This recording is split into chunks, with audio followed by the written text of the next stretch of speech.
Assalamualaikum warahmatullahi wabarakatuh. Abu Abdullah Muhammad bin Ismail bin Ibrahim bin Al-Mughirah bin Bazibah Al-Bukhari atau yang terkenal dengan sebutan Imam Bukhari lahir di bulan Syawal. Sang imam lahir tepatnya pada 13 Syawal 194 Hijriah di Bukhara, sebuah daerah di tepi Sungai Jihun, Uzbekistan. Bukhara yang juga disebut sebagai daerah Mawara an-Nahar karena banyak melahirkan ilmuwan-ilmuwan muslim. Sebuah riwayat menceritakan sewaktu kecil Imam Bukhari mengalami kehilangan penglihatan atau buta. Dokter yang paling ahli pun tidak bisa menyembuhkan. Hingga suatu malam ibunya bermimpi bertemu dengan Nabi Ibrahim dan berkata padanya, "Wahai ibu, disebabkan oleh banyak doa dan tangismu, Allah akan mengembalikan penglihatan anakmu."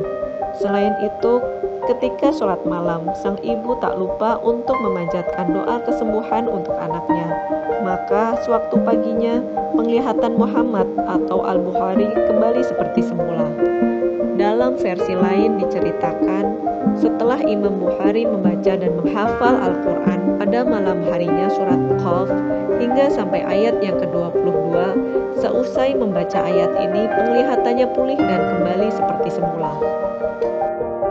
Ayahnya kenal dengan panggilan Abu Hasan, adalah seorang ulama yang soleh, ulama hadis yang masyhur di Bukhara, yang pernah menjadi murid Imam Malik.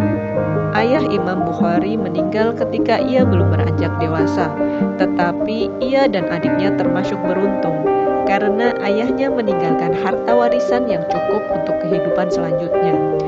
Ibundanya lah yang akhirnya bertanggung jawab menjadi kepala keluarga. Tentang ibunya, Ibnu Hajar mengatakan, ibunda Imam Bukhari adalah seorang ahli ibadah. Al-Bukhari dibesarkan dalam keluarga yang religius dan dipenuhi semangat keilmuan. Ketajaman ingatan Imam Bukhari kecil dan hafalannya melebihi anak-anak seusianya. Saat berusia 10 tahun, Imam Bukhari berguru kepada Al-Dakhili, seorang ulama hadis.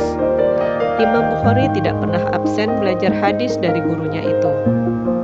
Setahun kemudian, ia mulai menghafal hadis Nabi SAW.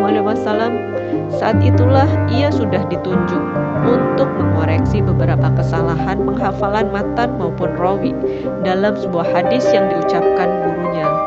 Pada usia 16 tahun, ia sudah menghatamkan hafalan hadis-hadis kitab karangan Wakil Al-Jarh dan Ibnu Al-Mubarak.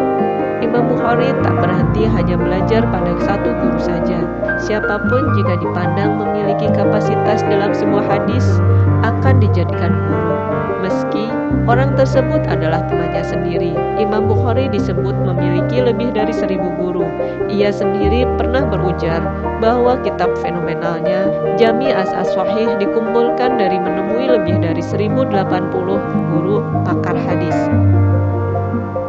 Pengarang Fathul Bari, sebuah kitab yang mensyarah Sahih Bukhari, Ibnu Al-Hajar Al-Asqalani, mengungkapkan guru-guru Imam Bukhari bisa dibagi menjadi 5 tingkatan, mulai dari tabi'in hingga kawan-kawan seangkatan yang bersama-sama menimba ilmu hadis. Imam Bukhari dikenal sangat objektif dalam memberi penilaian terhadap para gurunya itu. Penilaian ini dimaksudkan untuk menentukan dapat diterima atau tidak sebuah hadis yang ia dapatkan.